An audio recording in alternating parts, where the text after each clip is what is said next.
विचित्र ठाकुर विचित्र तांक लीला खेला कलिजुगरे साधारण मनीष परी शीतलता अनुभव पाई जल क्रीड़ा करिथांती महाप्रभुंक चलंती प्रतिमा मदन मोहन सुसज्जित टाहिया परिधान करिथांती।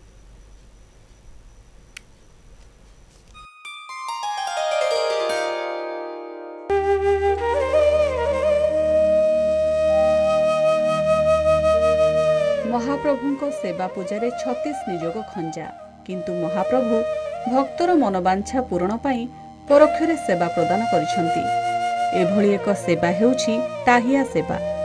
21 दिन व्यापी बाहर चंदन समय रे महाप्रभुंको चलंती प्रतिमा मदन मोहनंको टाहिया प्रस्तुत करिथांती पुरीर एक परिवार। नरेंद्र पुष्करणी रे चाप खेली सारी बाहुड़ा विजे बेले टाहिया मदन मोहनंको शोभावर्धन करिथाए। दीर्घ 70 वर्ष धरी टाहिया प्रस्तुत करी जोगाई थांती दईतापड़ा साहिर अवधूत चरण पट्टनायक परिवार। चलित वर्ष दईतापड़ा साहिर सान मठर प्रधान सेवकंक महंत वैष्णवचरण दास महाराज एही सेवा आनंदर सह करिसंती। जुई कढ़, मल्ली कढ़, लाल रंगणी, स्वर्ण चंपा, अँला, गेंडू, लाल गोलाप, मालती, दयणा, पणस पत्र, कदली पटुका, बाउंस पाती, नड़िया खड़िकारे टाहिया प्रस्तुत हुए।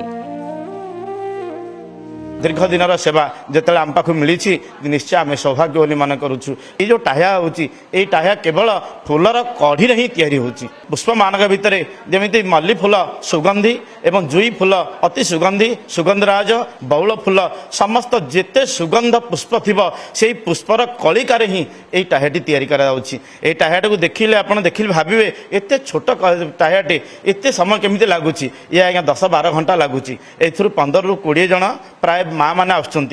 जो माँ मैंने देखिए आपण मैंने जो मैंने सेवा करुँच केवल परिणत बयस जहाँ को निज घरे छुंची सूता गलई पार नथिबे किंतु एठी आसिले से छुंची सूता गलई पारुचंती। छुंचीटी मात्र इंचिकिया छुंची से इंचिकिया छुंची ये फुलटी तैयारी कराउछि। टाहिया पाई आड़ी, बांकी, 13टी कली, 13टी जुबा तैयारी करी खंजा जाए। प्रत्येक जुबारे गोटिए लेखाए चंपा फूल खंजा जाए। परे बौल मालर झरा लगा जाए। एही मनोरम टाहिया को नरेंद्र पुष्करणी को निया जाई महाप्रभुंको निकटरे लागी करा जाए। चक्र नारायण बेश दिन मदन मोहनंको सहित श्रीदेवी और भूदेवींको पाई मध्य टाहिया प्रस्तुत होइथाए। टाहिया प्रस्तुत करी निजको धन्य मने करंती सेवाकारी। ए काम प्राय सकाळ 9टा आरंभ हुए सरला संध्या 5टा 5:30 हो जाए। एथिरे मुख्य होची जुई कढ़, छोट जुईर कढ़ होची मुख्य फूल। यार पणस पत्र छान तैयारी हुए, विभिन्न प्रकार आकृति तैयारी हुए। तादरे छोट जुई कढ़ दिया कि सिले हुए छोट छुंची जुई जुई मल्ली कढ़, चंपा ये हूँ मुख्य फूल तार।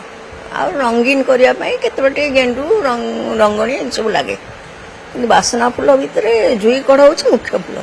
युवक पिला माने 7-8 जन जाए आग भोर 5टारू संग्रह करती। जुई कढ़, मल्ली फूल, तापरे बौल फूल, चंपा फूल, गोलाप फूल ए माने सुगंधी पुष्प रे तैयारी हुए। प्राय खड़िकार छांच ही पणस पत्र आवरण दिया हुए। तापरे विभिन्न प्रकार तार छांच अच्छी, तार नामकरण भी अच्छी।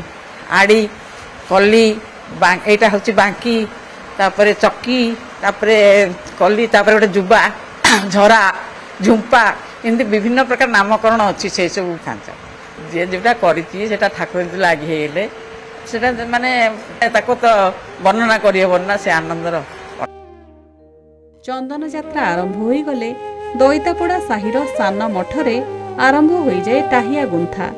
यह देखिबाकू जेतिकी सुंदर एहाको गुंथिबा पाई सेतिकी परिश्रम और धैर्य आवश्यक। पुरीरू वीडियोग्राफर संबित मिश्रंक सह शैलेन्द्र आचार्यଙ୍କ रिपोर्ट, कलिंग टीवी।